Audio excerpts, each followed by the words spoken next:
Bismillahirrahmanirrahim. Alhamdulillahirabbil alamin. Wassalatu wassalamu ala asyrafil anbiya wal mursalin sayyidina wa maulana wa habibina Muhammadin wa ala alihi wa sahbihi ajma'in. Qala al-musannif al-imam hujjatul Islam Abu Hamid Muhammad bin Muhammad al-Ghazali rahimahullah wa nafa'ana bi ulumih. Al-qismu tsani at-ta'at wa hiya murtabitatun bin niyyat bi asli sihhatiha wa bi tada'ufi fadliha. Amma al-aslu fa huwa ayyan wiya biha ibadatallahi ta'ala la ghair fa inna war-riya sarat ma'siyah. Wa amma tada'uful fadli fa bi kasratin niyyatil hasanah fa inna ta'atal wahidata yumkinu ayyan wiya biha khairatin katsirah fa yakunu lahu bi kulli niyyatin sawab. Idh kullu wahidatin minha hasanah summa tada'afa kullu hasanatin asyra amsalha kama warada bihil khabar. Wa mithaluhu al-qu'ud fil masjid fa innahu ta'ah wa yumkinu an yanwiya bihi niyyatin katsirah hatta yasira min fadaili a'malil muttaqin wa yablugha bihi darajatil muqarrabin ila akhir. Makna daripada perkataan Imam Al-Ghazali rahimahullah wa nafa'ana bi ulumih. Yang kedua daripada tiga bagian adalah ketaatan-ketaatan. Yang pertama telah disebutkan bahwa niat tidak berpengaruh terhadap perbuatan maksiat.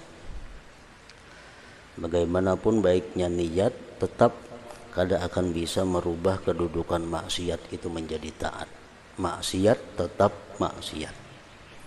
Nah, bagian kedua ketaatan-ketaatan, dan itu bertalian erat dengan niat dalam pokok sahnya. Taat tidak akan sah kalau tidak ada niat. Jadi niat itu bertalian erat dalam pokok sahnya ibadah, sahnya taat, dan dalam berlipat ganda keutamaan.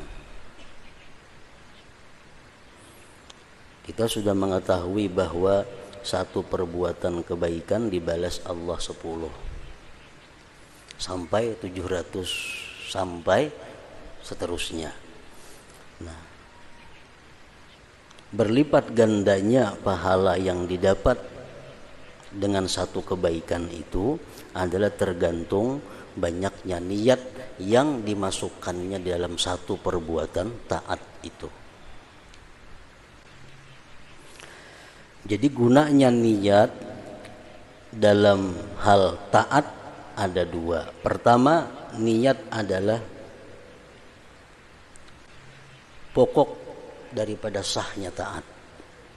Yang kedua, niat yang baik bisa menimbulkan lipat ganda pahala satu perbuatan taat tadi.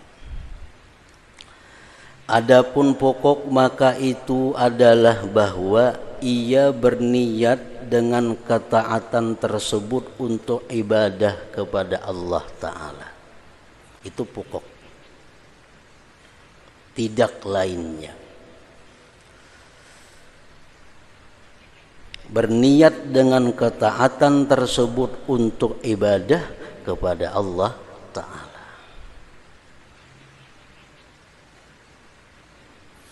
Maka jika ia berniat karena riya, karena bukan untuk ibadah kepada Allah, maka jadilah taat tersebut menjadi maksiat. Nah, jadi ini niat bisa merubah taat menjadi maksiat.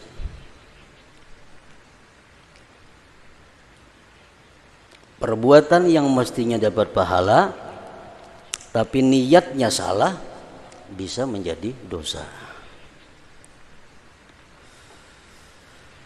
Maka jika ia berniat karena riya, maka jadilah taat tersebut menjadi maksiat. Bersedekah contohnya. Sedekah adalah perbuatan taat. Akan berpahala, akan sah Diterima Allah artinya apabila diniatkan ibadah, bila diniatkan menjunjung perintah Allah, diniatkan mencari keridhaan Allah, maka sedekah tadi menjadi taat yang berpahala. Tapi apabila sedekah itu diniatkan dengan bukan ibadah, nah maka sedekah tadi bukan mendapat pahala tetapi mendapat dosa karena niatnya yang salah. Adapun berlipat ganda keutamaan, maka dengan banyaknya niat yang baik, maka ia memperoleh pahala dengan setiap niat. Ini bersedekah umpamanya tadi, niatnya menjunjung perintah Allah atau untuk mendapatkan keridhaan Allah. Nah, dapat pahala sudah 10. Ditambahnya lagi niat yang lain pada itu, nang baik niatnya. Arti niat nang baik itu niat nang kada bertentangan dengan ibadah. Semakin banyak niat-niat yang baik dimasukkan dalam niat yang utama, maka semakin banyak ganjaran yang diterima.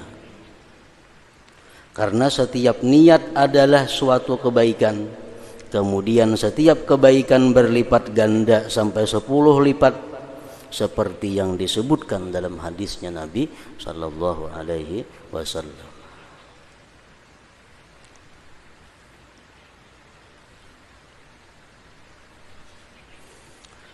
Di dalam beberapa kitab disebutkan cara untuk bersedekah, misalnya kayak apa sedekah itu supaya dapat pahala yang banyak, yang berlipat ganda.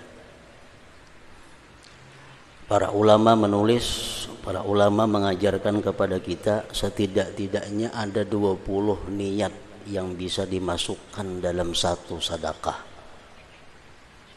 Kita memberi orang sebungkus nasi harga 5.000 rupiah umpamanya, itu bisa dimasukkan di situ 20 niat atau bahkan lebih dari 20 niat. Mereka menjelaskan bahwa sedekah itu niat yang pertama adalah imtitsalu amrillah ta'ala, menjunjung perintah Allah ta'ala. Al-Quran, Al-Hadis banyak menyuruh agar kita bersedekah. Lalu kita bersedekah, nah kita menjunjung perintah Allah dan Rasulnya. Yang kedua, bisa diniatkan dengan sedekah itu ibtigha mardhatillahi ta'ala. Jadi bersedekah ini tujuanku adalah pertama menjunjung perintah, yang kedua supaya dapat ridha Allah. Karena dalam banyak hadis Allah sangat senang kalau hambanya itu bersedekah. Allah sangat gembira kalau hambanya bersedekah. Nah, jadi kita niatkan dengan sedekah ini memperoleh keridhaan daripada Allah Subhanahu wa taala. Nah, 2 sudah niatnya. Sebuting jadi dapat 10, ini 10, 20 sudah. Yang ketiga, tujuan kita bersedekah itu, niat bersedekah itu izalatul bukhli min qalbi, menghilangkan sifat bakhil dari hati. Sifat bakhil, sifat yang wajib dihilangkan dari hati setiap orang yang beriman. Karena itu sifat yang tercela, sifat yang membinasakan. Nah, jadi dengan sedekah ini kita niatkan juga untuk menghilangkan kikir di dalam hati, menghilangkan bakhil dalam hati. 3 sudah niatnya bersedekah. Yang keempat, kita niatkan dengan sedekah itu idkhalus surur ala qalbi akhihil muslim. Niat bersedekah itu adalah menggembirakan hati saudara kita yang muslim. Amalan yang sangat besar pahalanya adalah menggembirakan orang muslim. Nah, kita bersedekah supaya inya gembira, supaya inya senang.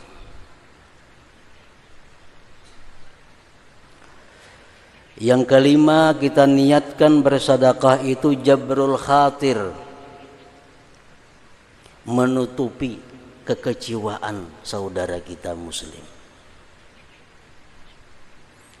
mengurangi kesedihannya, mengurangi duka laranya. Kita beri sedekah.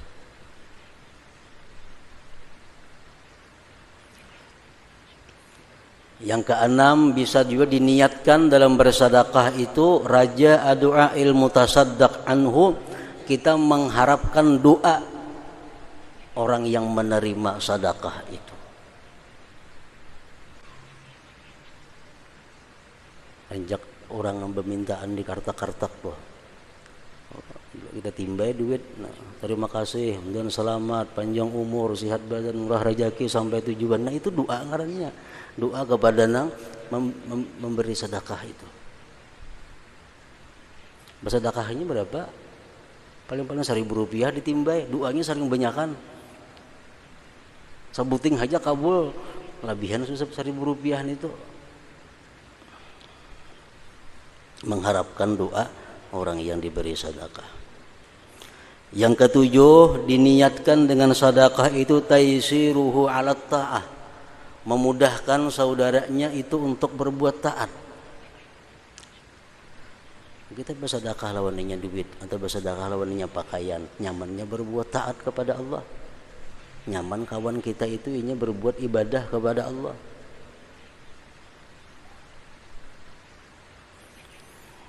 Yang kedelapan, niatnya bersedekah itu raja syafaatihi yaumal qiyamah, mengharapkan syafaatnya pada hari kiamat.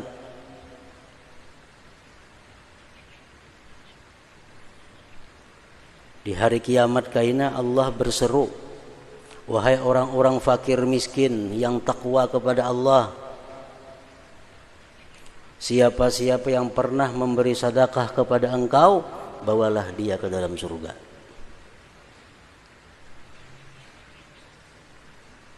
Dalam hadis Rasulullah mengatakan bahwa orang fakir miskin yang takwa itu di akhirat mereka ada punya daulah, mereka ada punya kekuasaan. Kekuasaannya apa? Mereka bisa menarik orang yang berbuat baik kepada mereka selama dalam dunia untuk dimasukkan ke dalam surga. Nah, jadi kita bersedekah kepada fakir miskin termasuk juga diniatkan mengharapkan syafaatnya di hari kiamat kaina.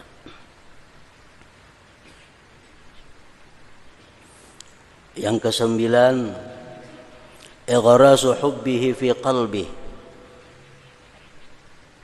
menanamkan kecintaannya di dalam hati. Menanamkan kecintaan di dalam hati.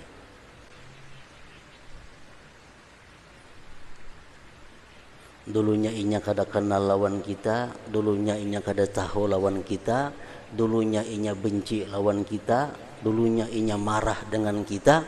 Dengan adanya sedekah yang kita beri ini supaya dia cinta lawan kita. Karena mencintai orang muslim adalah perbuatan ibadah. Benci kepada orang muslim perbuatan maksiat. Nah, dengan sedekah ini kita berharap timbul di hatinya mahabbah kepada kita. Mahabbah, kecintaan kepada kita. Karena mencintai orang yang beriman itu adalah satu ibadah. Yang ke-10, bisa diniatkan dengan sedekah itu syukru ni'matillah, mensyukuri nikmat Allah. Kita dapat Rp10.000 rezeki, kita berikan 2.500, itu bentuk kesyukuran kita kepada Allah atas nikmat rezeki yang diterima.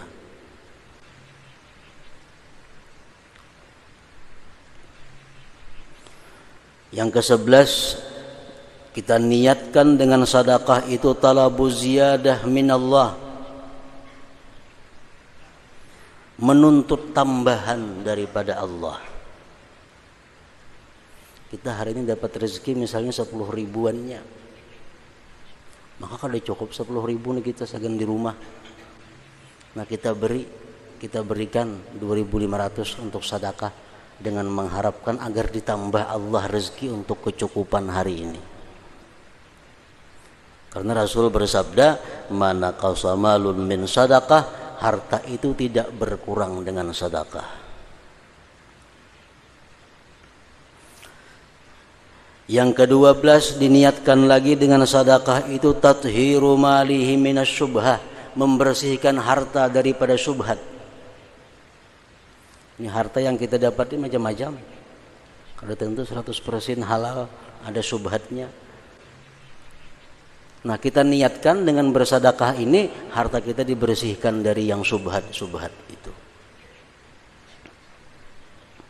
Yang ke-13 dengan sedekah kita berniat itfa'u ghadabir Rabb, memadamkan kemarahan Allah.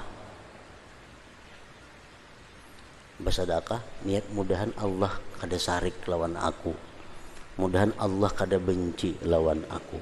Nah, bersedekah niatnya itu. Yang ke-14 raja'a barakatis sadaqah bihusnil khatimah. Yang ke-14 bahwa dia berniat dengan sedekah itu agar matinya husnul khatimah. Karena Rasul mengatakan sedekah itu tadfa'u mitatassu, sedekah itu menolak mati jahat. Orang yang gemar bersedekah itu terhindar dari mati jahat. Nah, jadi kita berharap dengan bersedekah ini supaya kita husnul khatimah niatnya. Yang ke-15 niat bersedekah itu daf'ul bala, agar terhindar daripada bala.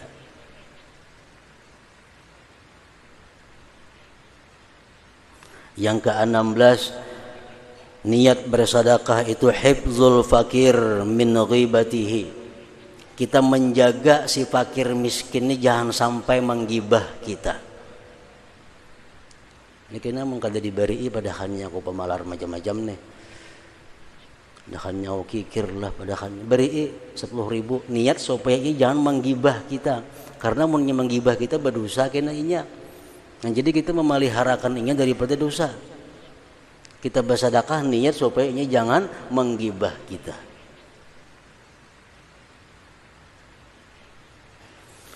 Yang ke-16, yang ke-17 niatnya lagi bersedekah itu adalah ada'u haqqil fakir, menunaikan hak orang fakir. Karena setiap harta yang kita miliki itu di situ ada hak orang fakir. Hak melihat, hak mendengar, hak mencium. Kita bisin motor lewat kalau lalang di hadapan orang fakir, kasihannya hendak coba buat di situ ada juga hak. Kita makan yang nyaman-nyaman di situ ada haknya melihat kita makan yang nyaman-nyaman, hak mata. Kita beri sedekah niat menunaikan hak orang fakir. Yang ke-18 izalatu hubbil mal fi qalbi, menghilangkan cinta harta di dalam hati. Dengan bersedekah ini niat supaya cinta harta dalam hatiku ini hilang atau berkurang sekada-kadanya. Yang ke-20, yang ke-19 al-istitar minan nar. Al-istitar minan nar, berlindung dari api neraka. Karena Nabi bersedekahlah kamu walaupun sebelah kurma untuk menghindarkan diri dari api neraka. Dengan sedekah ini aku berniat mudahan terlindung daripada api neraka. Nah, yang ke-20 bersedekah ini adalah tujuannya untuk menyenangkan, menggembirakan Rasulullah sallallahu alaihi wasallam. Nah, itu paling kada 20 itu, bahkan masih banyak sampai 100 niat lagi ada bersedekah itu. Namun sudah tahu nih tuh kita bahwa bersedekah tadi makin banyak niat makin banyak pahala, makin banyak niat makin banyak ganjaran di sisi Allah. Mau kada mau kita setiap kali bersedekah kita tahan dahulu satu mat, kita hadirkan hati kita untuk berniat tadi. Niatakan dalam hati. Nah, para ulama menjelaskan pula bagi mereka-mereka yang kada mengerti dengan niat-niat kebaikan tadi, bagi mereka-mereka yang kada paham dengan niat-niat yang hasanah tadi, mereka dianjurkan untuk berniat nawaitu bihadhihi sadaqah kama nawa ibadullah as-salihun. Aku berniat dengan ini sedekah sebagaimana berniatnya hamba-hamba Allah yang saleh. Mencakup semuaan sudah. Sahaja aku bersedekah dengan niat sebagaimana niat orang-orang yang saleh. Di dalam kitab Manhajus Sawi disebutkan bahwa lebih baik lagi kalau kita bersedekah, sahaja aku bersedekah dengan niat sebagaimana yang diniatkan oleh Al-Imam Al-Faqihul Muqaddam. Nah, mencakup sudah semuaan itu. Mengkalawasan menghadirakan 20 perkara ini nah. Jadi ringkas saja lagi. Cuma sekadang-kadangnya tahu dahulu bahwa itulah yang diniatkan oleh para ulama-ulama dahulu bersedekah. Itu niatnya. Nah, jadi sahnya ibadah, maksudnya diterimanya ibadah itu tergantung kepada niat. Kemudian berlipat gandanya ganjaran ibadah tergantung kepada banyaknya niat-niat yang baik dimasukkan dalam pokok niat tadi. Niat pokok itu kada boleh hilang, menjunjung perintah Allah atau mencari keridhaan Allah. Itu niat pokok. Setiap kali kita beribadah, niat pokoknya adalah menjunjung perintah Allah atau mencari keridhaan Allah atau mendapatkan keridhaan. Itu niat pokok. Selanjutnya tambahi lagi niatnya nang apakah? Asal jangan bertentangan dengan ibadah itu. Asal kada bertentangan dengan keridhaan Allah, kada bertentangan dengan perintah Allah.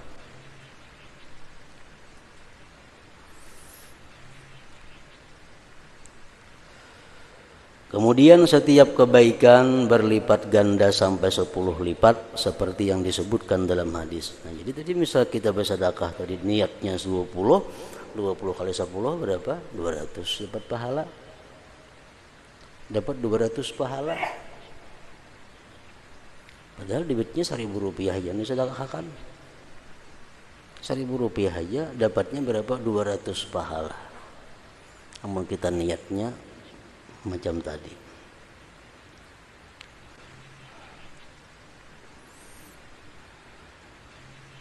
Bisa hendak memberi makan orang, hendak memberi jamuan kepada orang.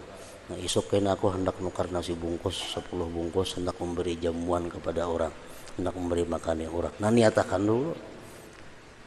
Kita hadirkan niat-niat yang baik supaya memberi makan orang itu penuh dengan ganjaran yang berlipat ganda. Contohnya adalah duduk di masjid. Duduk di masjid. Sesungguhnya itu adalah ketaatan. Duduk di dalam masjid itu ketaatan sudah. Kita duduk di masjid sudah ibadah ngarannya. Dan mungkin diniatkan kepada niat yang banyak sehingga ia menjadi termasuk amal orang-orang yang muttaqin dan dengannya mencapai derajat orang-orang yang muqarrabin. Nah, makanya mau kita kada tahu kita ketinggalan lawan orang-orang yang muqarrabin itu. Kita bersedekah yang bertimbe duit berniat aja kan kada salah. Nah, ada orang berniat.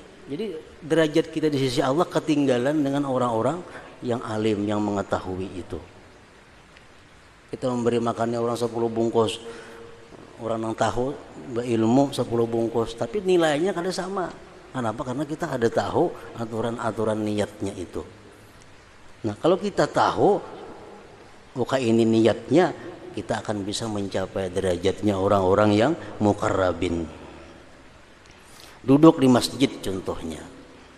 yaitu satu, bahwa ia meyakini bahwa masjid adalah Baitullah dan bahwa orang yang memasukinya adalah berziarah kepada Allah, maka ia berniat ziarah kepada Tuhannya karena mengharapkan apa yang dijanjikan oleh Rasulullah SAW.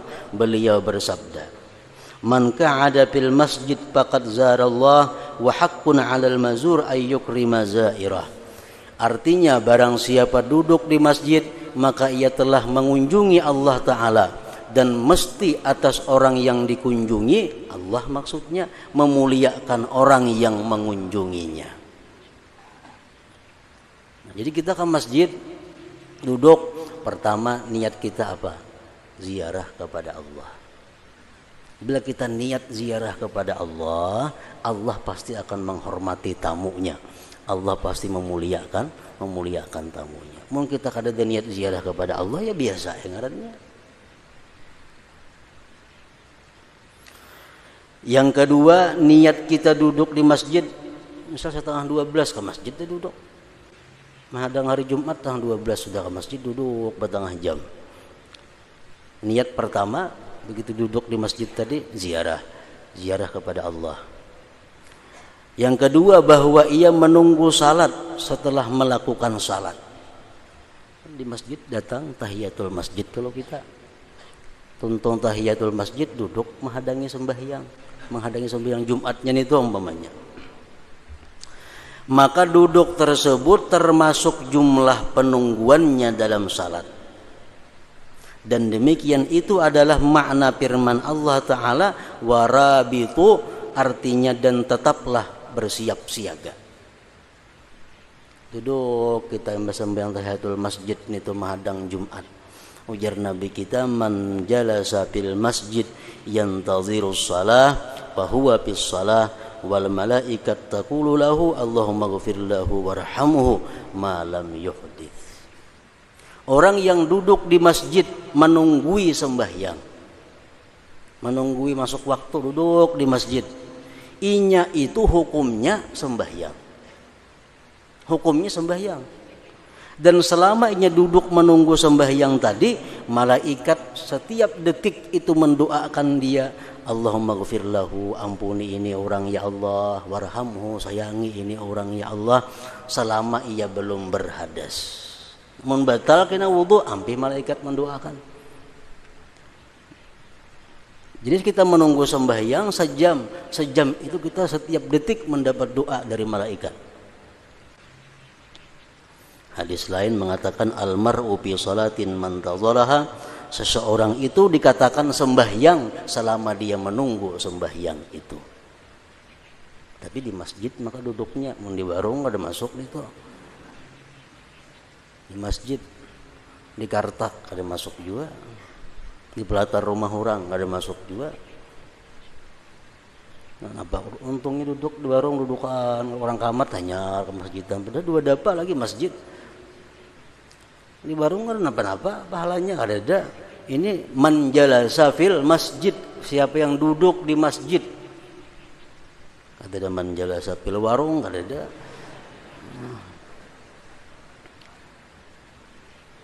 Di masjid mana aja nih tuh, bila ada warung nggak hibak, orang kamat hanya ke masjidan. Jika di masjid duduk ada pahalanya, ada doa dari malaikat macam-macam. Yang ketiga, duduk di masjid itu diniatkan menjadi rahib dengan mencegah pendengaran, penglihatan dan anggota badan dari gerakan-gerakan dan pulang pergi. Sesungguhnya i'tikaf adalah pencegahan dan itu adalah semakna dengan puasa, dan itu adalah salah satu macam kerahiban. Karena itulah Rasulullah SAW bersabda, rahbaniyatu ummati al-qu'ud fil masjid, artinya kependitaan umatku adalah duduk di masjid. Kalau pendeta orang lain Islam bisa kada boleh kawin, kada boleh makan ini, kada boleh makan binyawa, kada boleh makan macam-macam. Kalau kependitaan dalam umat Nabi kita, duduk di masjid itu sudah termasuk kependitaan. Artinya i'tikaf. Nah, niatkan i'tikaf.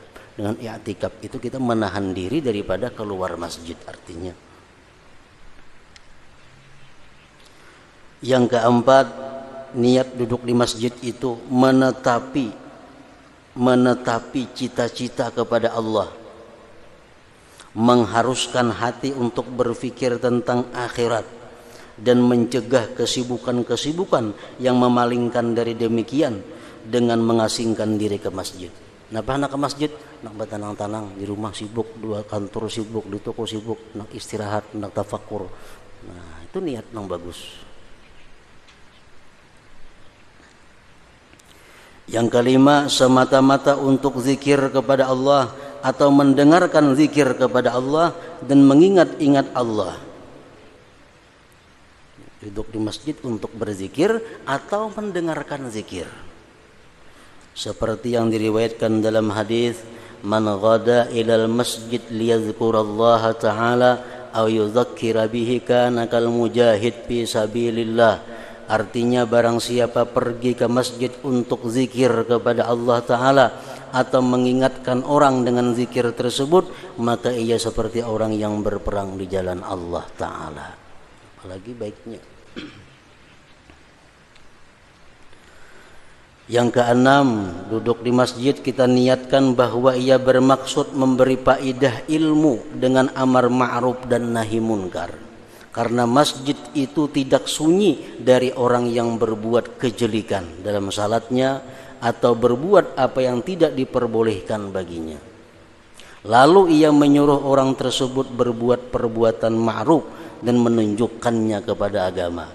Maka orang itu bersekutu dengannya dalam kebaikan yang diketahui darinya, maka berlipat ganda kebaikannya. Niatkan duduk di masjid itu, kalau kita mampu, kalau kita bisa, hendak memberitahu orang yang kada tahu tentang agama. Yang ketujuh, bahwa ia memperoleh saudara fillah. Ke masjid ini tujuanku supaya juga aku dapat kawan yang karena Allah, supaya dapat kawan yang karena Allah. Sesungguhnya demikian itu adalah ghanimah dan simpanan untuk negeri akhirat. Masjid adalah tempat berkumpulnya orang-orang yang mencintai karena Allah dan di jalan Allah. Yang kedelapan, bahwa ia meninggalkan perbuatan dosa karena merasa malu kepada Allah Ta'ala dan merasa malu berbuat di Baitullah apa yang mengerusak kehormatannya. Aku ke masjid ini tujuanku juga apa? Untuk menghindari dosa. Karena kalau di masjid aku aman daripada berbuat dosa. Aku kada wani merusak kehormatan masjid dengan berbuat dosa. Nah, jadi tujuan ke masjid adalah untuk menjaga diri daripada perbuatan dosa. Al-Hasan bin Ali radhiyallahu anhuma berkata, barang siapa membiasakan pulang pergi ke masjid, niscaya ia dianugerahi oleh Allah Ta'ala 1 dari 7 macam. Orang ini biasa pulang pergi ke masjid, bulang bulik lain kaum tuh tugasnya nang kada kaum, nang orang biasa. Yaitu ini dianugerahi oleh Allah Ta'ala salah 1 dari 7 macam, yaitu saudara yang diperoleh jajaran Allah. Kita akan mendapat saudara fillah ngarannya, atau rahmat yang diturunkan, atau ilmu yang menjadikan pandai, atau kalimat yang menunjukkan kepada petunjuk, atau memalingkannya dari keburukan, atau meninggalkan dosa karena takut atau malu. Itu pasti didapat salah satu itu daripada orang-orang yang selalu pulang pergi ke masjid. Nah, jadi ada 8 macam niat, sekada-kadanya bisa lebih. Kalau kita masuk masjid, duduk di masjid, niat kita seperti itu, kita akan dapat nilai 8 kali 10. 80 artinya.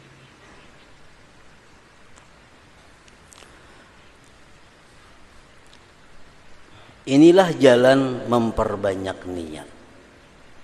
Cuma nang kada tahu, nang belum bisa, jangan hendak maulah seorang niat itu.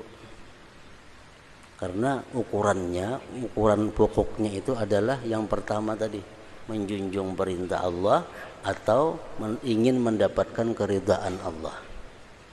Itu pokoknya. Jadi apa niat-niat selanjutnya cucuk kada lawan keridhaan Allah. Cucuk kada lawan imtisal amrillah, menjunjung perintah Allah. Nah, jadi kalau kada cucuk kada kawa diulah niat. Jadi pedoman dasar niat selanjutnya yang banyak itu mesti sesuai dengan keridhaan Allah, sesuai dengan perintah Allah, maka itu pokoknya.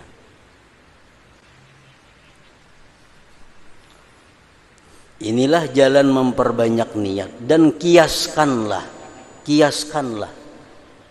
bandingkanlah dengannya setinggal perbuatan taat dan mubah. Para ulama menjelaskan contoh orang menghadiri majelis ilmu. Orang mulai rumah hendak ke pengajian, itu satu kebaikan, satu perbuatan taat, akan dapat 10. Cuma kalau ditambahnya niat yang baik, bisa sampai dapat ratusan bahkan lebih pahalanya.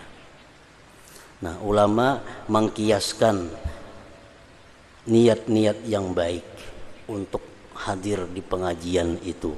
Pertama, ujar mereka, kalau kita ke pengajian itu yang kita niatkan adalah menjunjung perintah Allah dan Rasul. Aku turun ke pengajian ini, motivasinya, dorongannya adalah menjunjung perintah Allah. Karena Allah menyuruh menuntut ilmu, Rasul menyuruh menuntut ilmu. Jadi aku menuntut ilmu ini menjunjung perintah Allah. Nah, itu pokoknya. Nabi bersabda, "Talabul ilmi fariidhah 'ala kulli muslim wa muslimah, utlubul ilma walau bisin." Menuntut ilmu agama kewajiban muslim dan muslimah. Ujar Nabi, tuntutlah ilmu walaupun sampai ke negeri Cina. Itu perintah. Jadi menuntut ilmu ini tujuan pertama adalah menjunjung perintah Allah dan Rasulnya.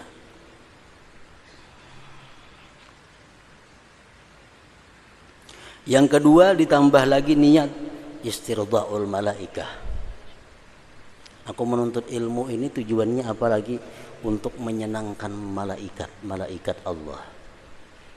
Malaikat senang bila aku menuntut ilmu.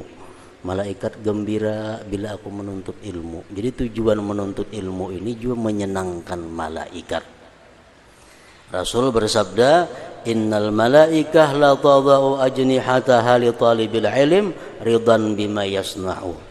Malaikat itu menaruhkan sayap-sayapnya bagi orang yang menuntut ilmu, menaungi orang menuntut ilmu dengan sayap-sayapnya karena senang dengan apa yang dia perbuat.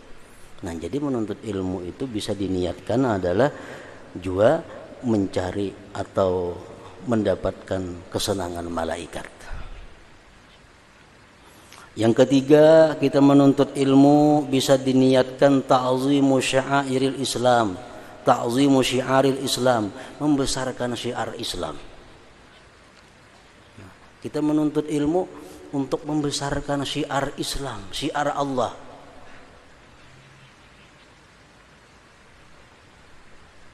Allah berfirman, "Wa may yu'azzim sya'airallah fa innaha min taqwal qulub." Siapa yang membesarkan syiar Allah, itu termasuk ketakwaan hati seseorang. Jadi tujuan kita menuntut ilmu juga adalah menghidupkan syiar Islam. Yang keempat, kita menuntut ilmu ini apa tujuannya lagi? Asyukru ala ni'mati sihhati wal farag.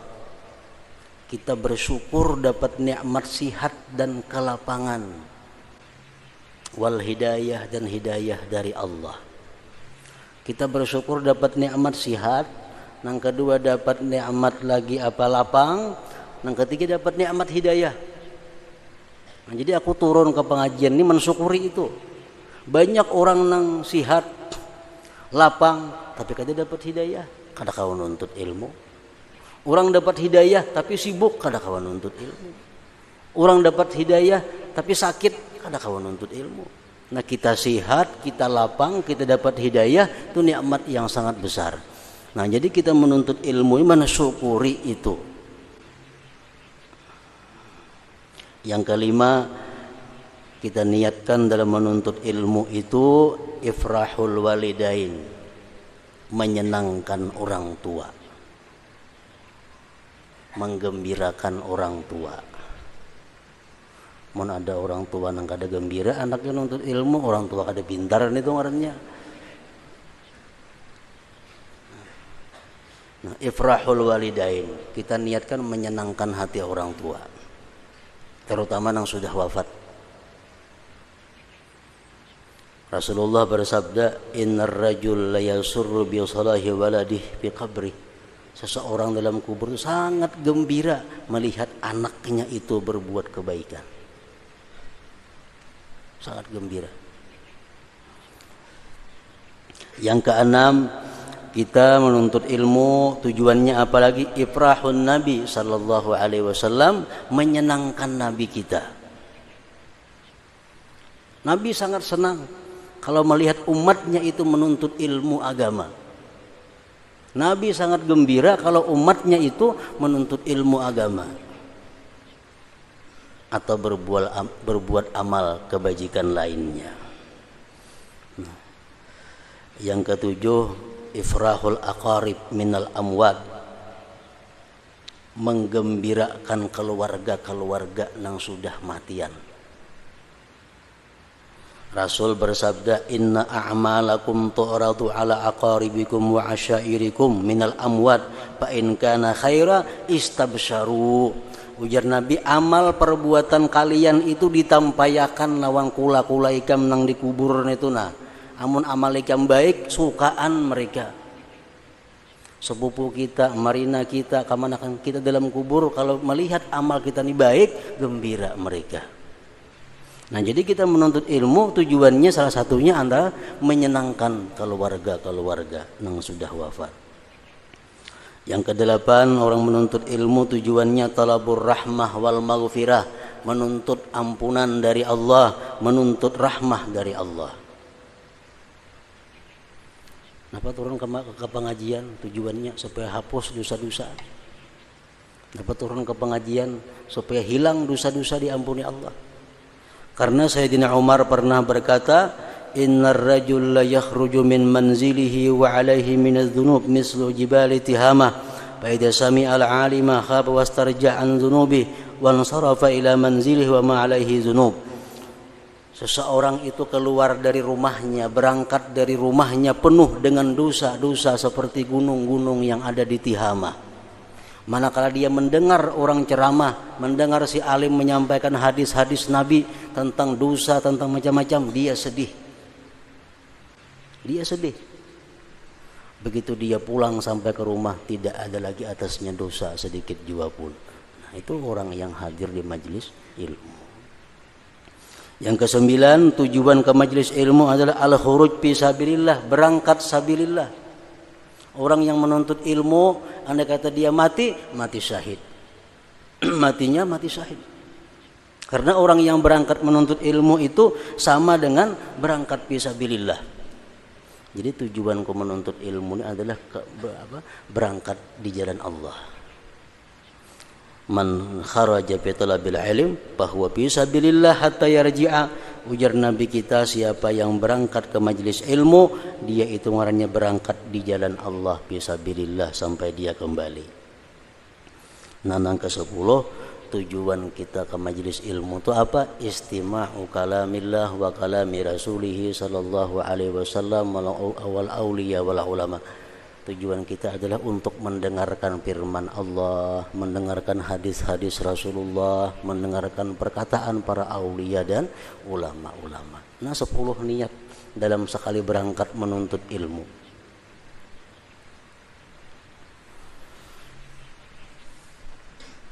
Nah, jadi kiaskanlah dengannya setinggal perbuatan taat dan mubah. Karena tidak ada daripada ketaatan melainkan ia memungkinkan niat yang banyak. Setiap kali ada taat itu pasti kawan niat yang banyak. Dan sesungguhnya ia hadir dalam hati seorang mukmin dengan kadar kesungguhannya dalam mencari kebaikan dan persiapannya baginya dan pikiran padanya. Tergantung kita aja lagi.